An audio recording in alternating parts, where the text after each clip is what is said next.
morning, good afternoon, or good evening from wherever you are in the world. Assalamu alaikum wa rahmatullahi wa barakatuh. From Durban, South Africa to the world, I am Bibi Amina Feely and this is Let's Sit Down.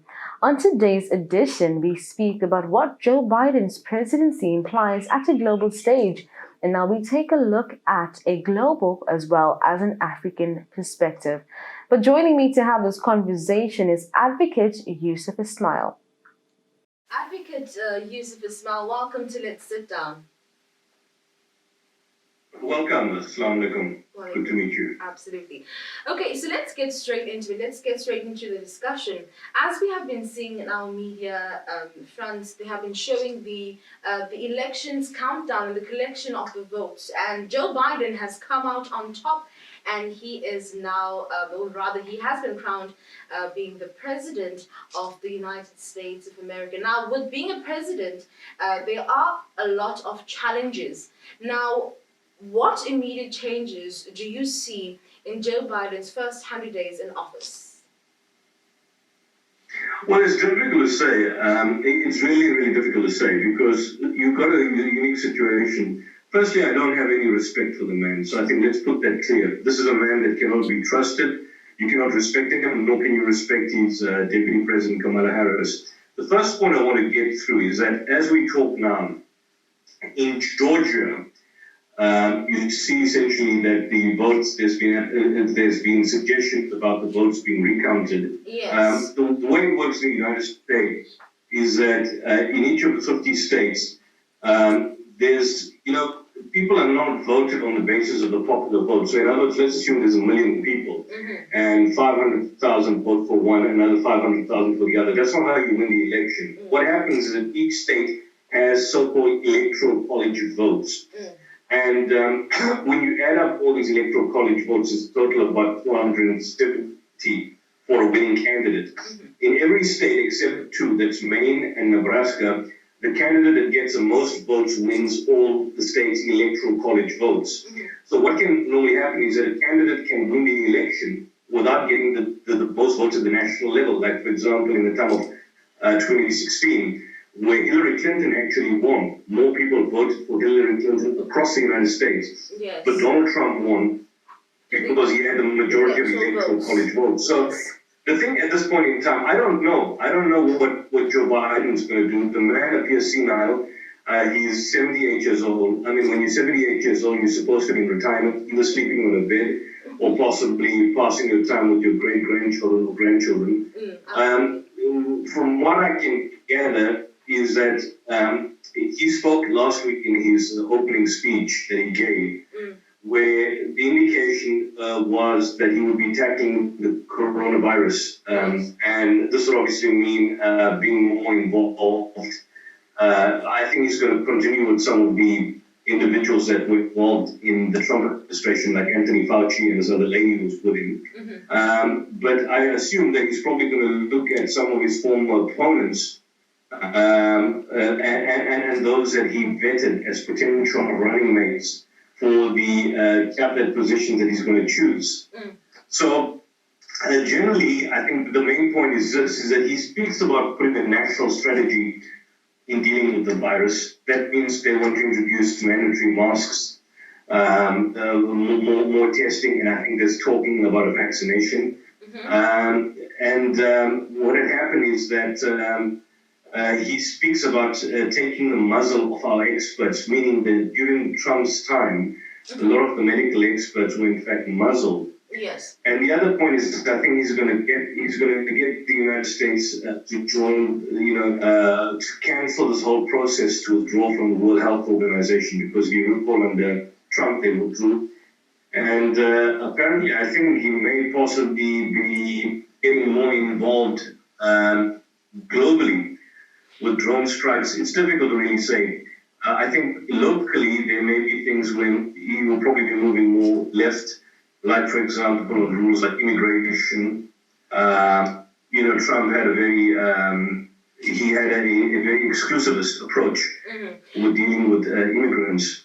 And I think possibly with Joe Biden, there may be a situation where he could possibly open up. But again, this is questionable because Joe Biden himself doesn't have a very good history dealing with migrants, dealing with blacks, dealing with other minority groups in the United States. Okay, so it's really hard to say. But yeah. I mean, the point is, he's not a good man, and he's not a savior, and he's not going to bring any change. Let's put that clear. He's not going to bring change. He's not a savior, as many people are making. He's a 78-year-old senile old man that should be in a retirement village, as opposed to being in the White House. Okay, so now let's talk Donald Trump. Now, as we know that during Donald Trump's presidency, his relationships between America and a number of countries, we can say, went sour.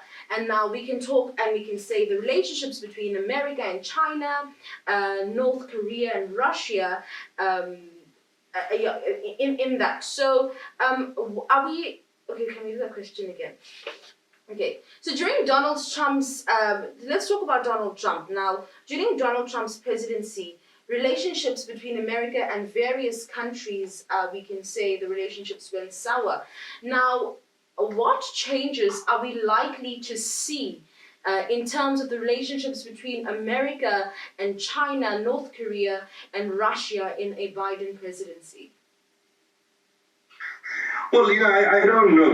The thing is, Trump was not presidential material. Absolutely. The man was a fraud. He was a fraudster. Sorry, I just seem to have got a disturbance. Trump was a fraudster. The relationship between America and Russia during the Trump administration was not, in fact, actually bad. In fact, some would argue that Trump was in the pocket of Vladimir Putin. And besides that, there's been talks about Trump's the Russian influence in the first administration elections during 2016 and the aspect of malfeasance and fraud. He did, in fact, do something which was unconventional, which was broker some sort of meeting with North Korea, the leader of North Korea, that young boy who's running North Korea like a proud fiefdom. There was nothing antagonistic. I think he did, in fact, make some sort of inflammatory statements against China. But in actual fact, there was no real drastic shift in position towards China by the American administration compared to what was there during Obama. So, and then, of course, in Israel, he's made Jerusalem the head of Israel, recognized Jerusalem as the head of Israel. This doesn't now in any way mean, for example, that under Biden, American policy will be far less, far more stringent against Israel. If you look at Joe Biden's position and basically Benjamin Netanyahu's reference to Joe Biden, the Democrats and the Republicans, basically they are apologists for the Israeli brutality. Kamala Harris is on record as having spoken at the American-Israeli Public Affairs Committee on numerous occasions. And on numerous occasions she stated that they support Israel, right or wrong, and that they support Israel at all costs. Israel's security is paramount. At this point in time, Israel receives $3.8 billion in U.S. military aid annually. Before leaving office in 2016, Obama signed a memorandum of understanding that ensured that $38 billion of assistance to Israel would be spread over 10 years. And that is continuing up until this day itself. So there's nothing that's going to be unique about the relationship. I mean, in fact, what you have is that the only aspect is the aspect of the Iran nuclear deal. He may possibly go back to the Iran nuclear deal and attempt to, for example, facilitate that process forward. But let me tell you, they won't do anything which will compromise, from their perspective, the security and the rights and the interests of the state of Israel, which is being viewed as paramount. I guess we'll just have to wait and see. And now, amongst Trump's legacies were the enhanced relationships between the Middle Eastern countries, such as the UAE, Saudi, Israel, as you just spoke about. Will such relationship heighten in a Joe Biden presidency?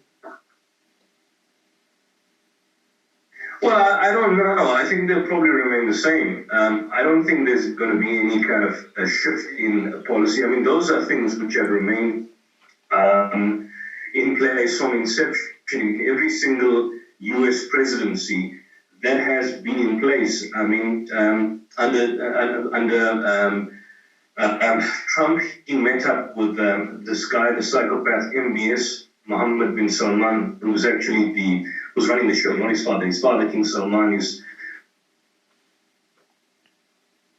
this guy's running the show. He was involved in the killing of Khashoggi, and he's involved in all forms of brutality. And there's a lot of changes that's happening in Saudi Arabia. Trump basically just simply his first visit, I recall, that he engaged in was in Saudi Arabia.